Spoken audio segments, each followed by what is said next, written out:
I am super excited for GTII next week, and I got a lot of questions that you guys need answers for. So we're going to get into that right there. Just want to start up by saying this is not financial advice. Please do your own research and due diligence. Don't just take my word for it. So the two main questions that I keep hearing is one, is it going to dip? And two, did I miss the squeeze? Is it too late to buy? Should I buy now? Do I think it's going to dip? No. The reason why is people kept asking me at 50 cents, a dollar, $2, 2.50, 3. Get the trend? I think we're in a very similar position like we were with AMC, where the stock was $5 and no one wanted to buy it. Then it went to 6, 7, 8. And then people said the same thing. Oh, it'll come back to 5. Went to 12. Oh, come back to 8. Then it went to 20, 30, 40, and then they missed it. Okay, so the point is, would you care paying 5, 6, 7, 8 for the stock if it's going to jump? No, you don't.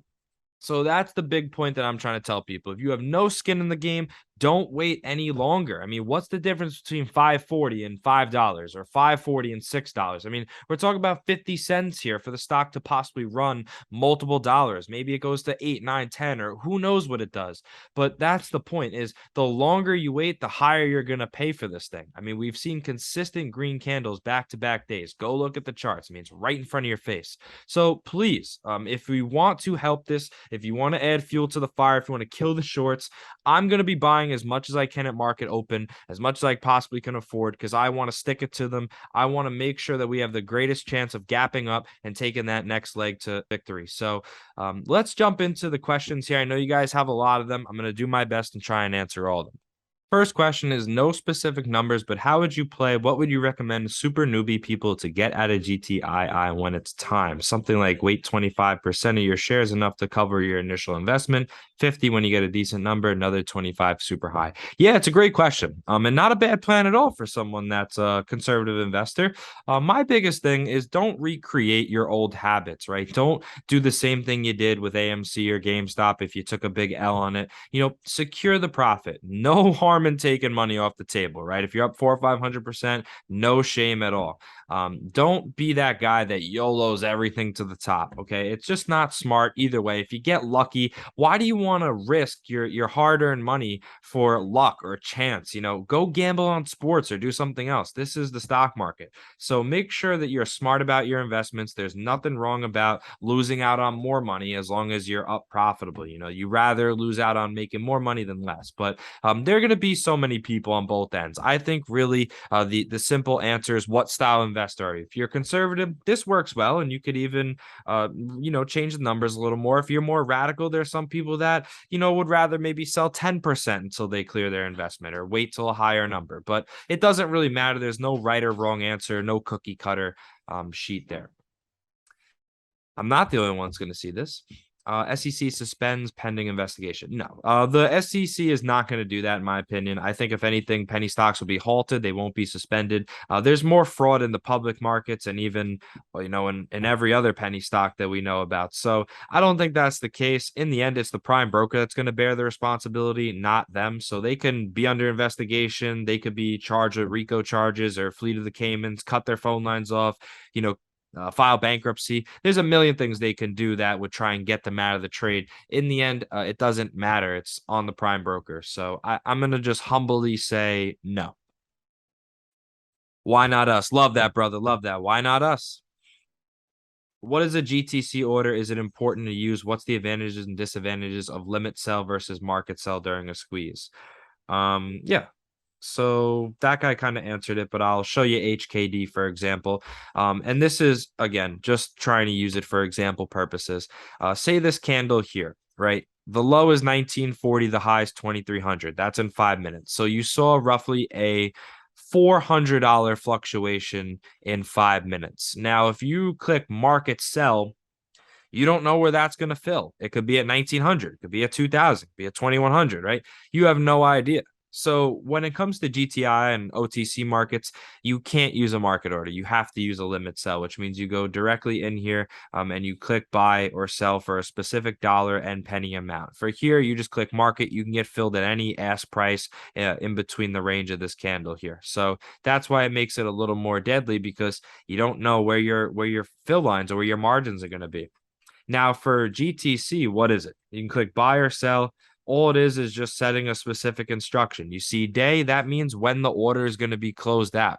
So you put it for the day, you click confirm. That means if the order is not filled by the end of the market hours, which is 4 p.m. Eastern, the order gets canceled, right? You put GTC, good till canceled. That means until you actually click X and cancel the order yourself, no market maker, no one's going to close it. It'll remain open for forever.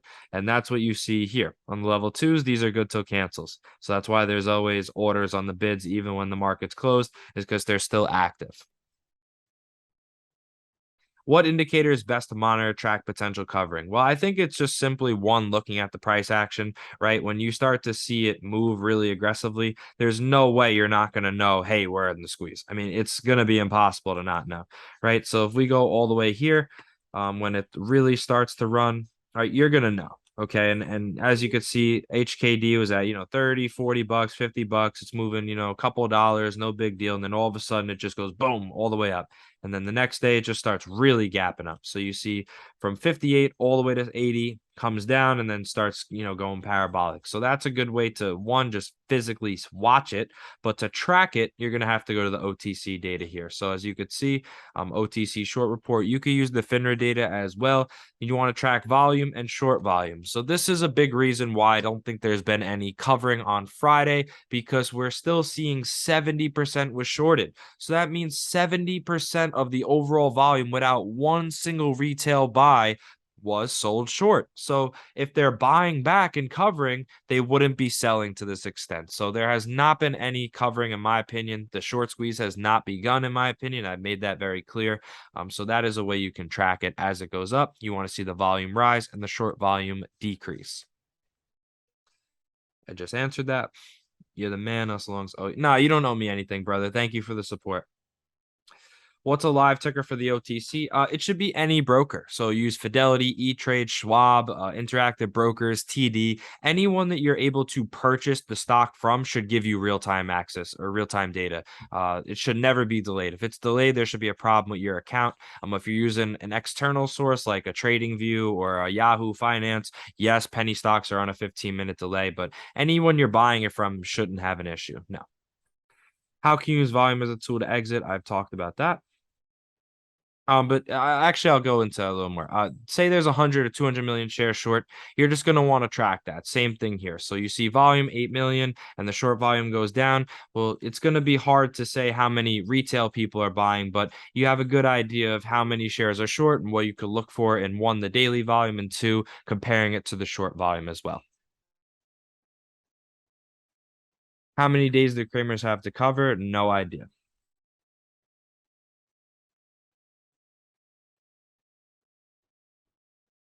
I don't know. It's a great question. I would call them. I think it's a glitch because it didn't trade that high. That might have been the ask. I don't think you got filled for that, but yeah, ask them.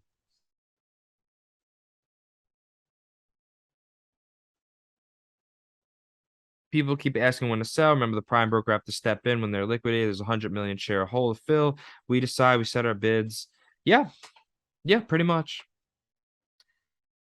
If the price is ridiculously high, how will they stop it? I don't know who they is, but if it's ridiculously high, they're not going to stop it. When you look at something like HKD, for example, there was no stopping it. The only thing you can do is, pull it back a little bit, right? So from 160 down to 120, back up to 199, down to 140, all the way up to 255, right? There's obviously going to be big swings and, big dips in between. So from 485 down to 270, and then it keeps going. But I don't think anyone's going to be able to stop it until both sides equal out. So when all the longs sell their stock and then the shorts buy back the stock from the longs, both sides go flat, then it'll end. And obviously, when you look at a stock like HKD, you see exactly what happens. It topples out and then just dies, right? And pretty much, I'm sure this will be a question, so I'll answer it right now. How do you know when it's over? Well, you see that the higher high and higher low pattern stops. So we hit a high, we drop, hits the all-time high here.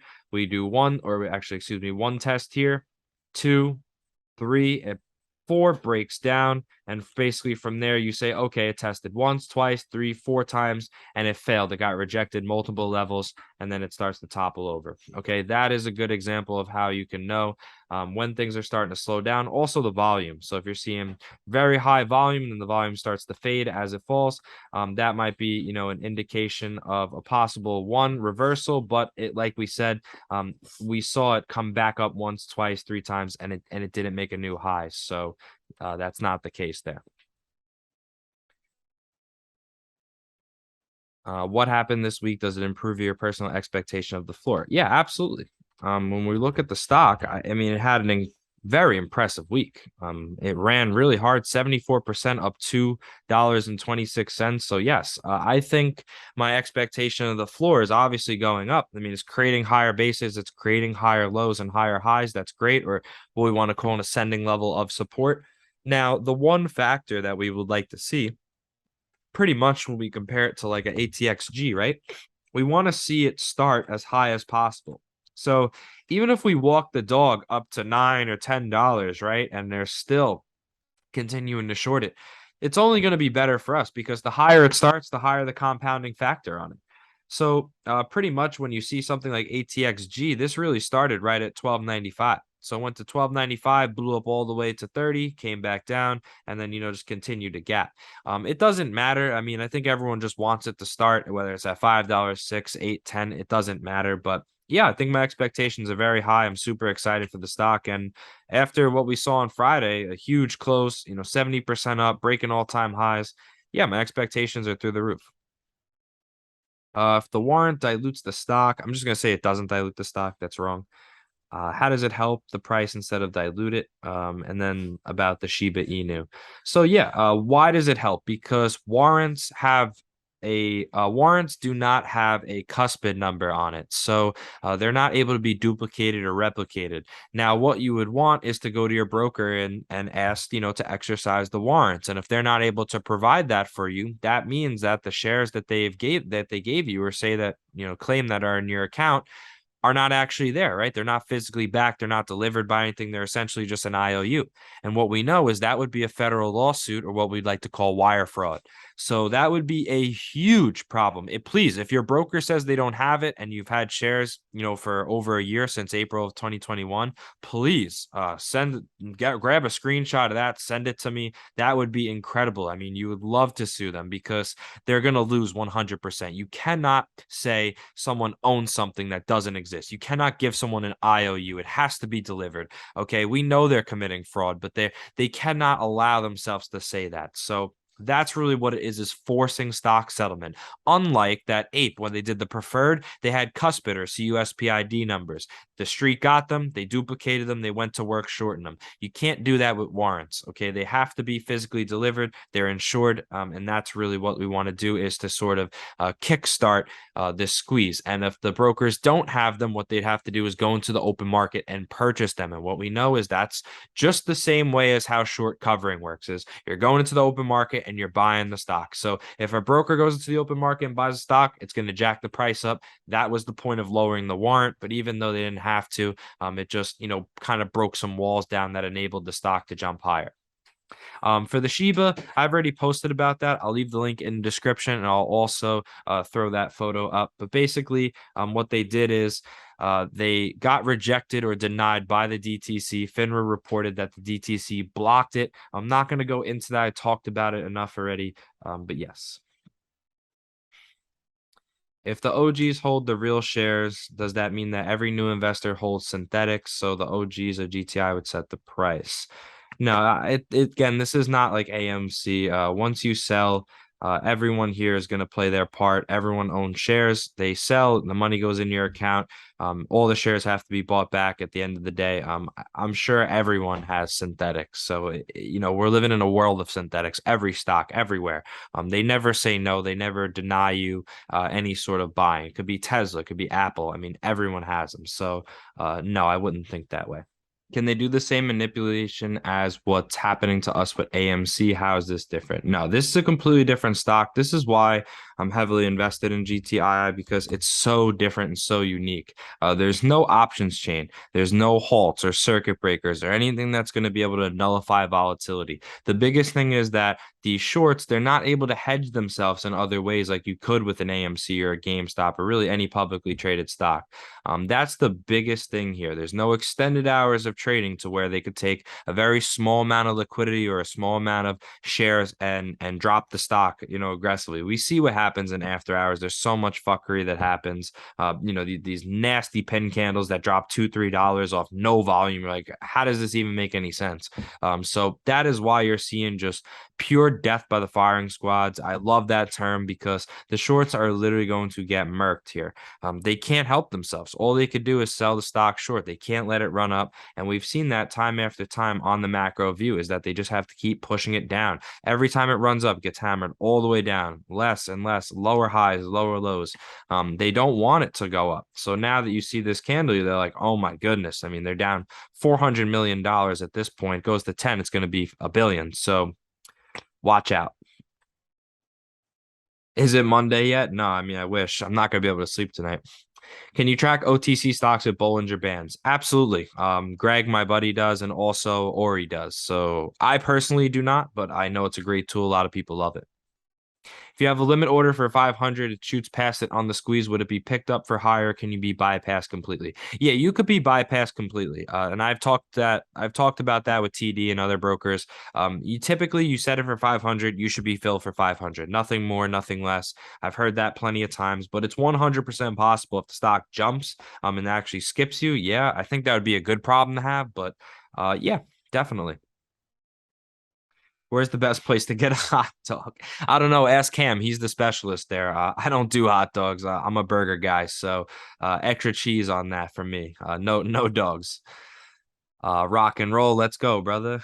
How do you identify when a short is covering? When I see a green candle, to me, it's either FOMO, big money buys, or short covering. How can we distinguish? I talked about that a little bit. We see the volume here. We see the short volume. It's over 70% right here. So that's going to tell me that they're continuing to sell the stock. They're not covering. I think it's a lot of retail buying personally. But again, look at the short volume. Well, 5.7 million. So they're continuing to double down 60%, 61, 62, right? You get the point. When you start to see the volume rise and the short volume fade, that will be a good sign of when they're covering. And also, like we've shown you many examples, when the stock starts to spike really aggressively, not, your little 15, 20, 30 cent movements. I'm talking like $1 or $2, $3 spikes, in a couple minutes time. That's when hey, they're starting to cover. I've talked about that. Thinking of putting down more on Monday. Not saying it'll run hundreds. I've heard this before. Hope I'm not getting fooled. Hoping video isn't just a lot of hype. I want to hear substance. Okay. I mean, I posted about 8 videos, so go watch them. New to this play, just got in the past week. Heard a lot about the possibility of them going to jail. What have they done that's illegal? What happens if they go to jail? Again, I posted a ton about this. I'll leave the link in description. It's my first video I did on them, giving the whole entire outline of their little crime operation they've had for about 20 plus years. If they go to jail, it doesn't really matter, right? I've said this in the past. They could claim bankruptcy, they could flee the country, they can cut the phone lines. It doesn't matter. The prime broker has one, their positions, and two, whatever sort of capital requirements they've had to put up or collateral. So they own however much money they put up in the account so far. So that would be the first amount of money that'll be bought in. And then whatever, they'll have to take the rest of that or the DTC. It doesn't really matter who, but yeah, I'm sure they'll try to get out of it. There's no way they're going to pay for it. My guess is they're going to, claim bankruptcy. Market or limit sell, can't do market sell. Please explain the warrants. I did that already. Can they get bailed out? Yeah, I answered the second question, but yes, they can get bailed out. I don't think it matters. Anyways, if someone else pays the money for them, great. If not, doesn't really matter as long as we get paid. Any big drop by the other side of shake us off? No, I don't think so. I think the only thing that you're gonna see that's a big drop is already when it's spiked. So that's why I was telling people, when when you're asking, hey, should I get in? Should I wait, for a dip? It really hasn't been dipping. And I know that might sound, annoying, like, oh, this guy, it's never going to dip. Well, if we're getting to the point of no return where margin calls are going to happen and short covering is going to come, well, inevitably the stock's going to run really hard at first. Yes, you're going to have these pullbacks, but already the stock's up 200-300%.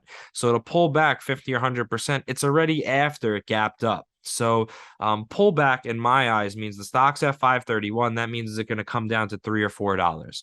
The answer in my head is no. Sure.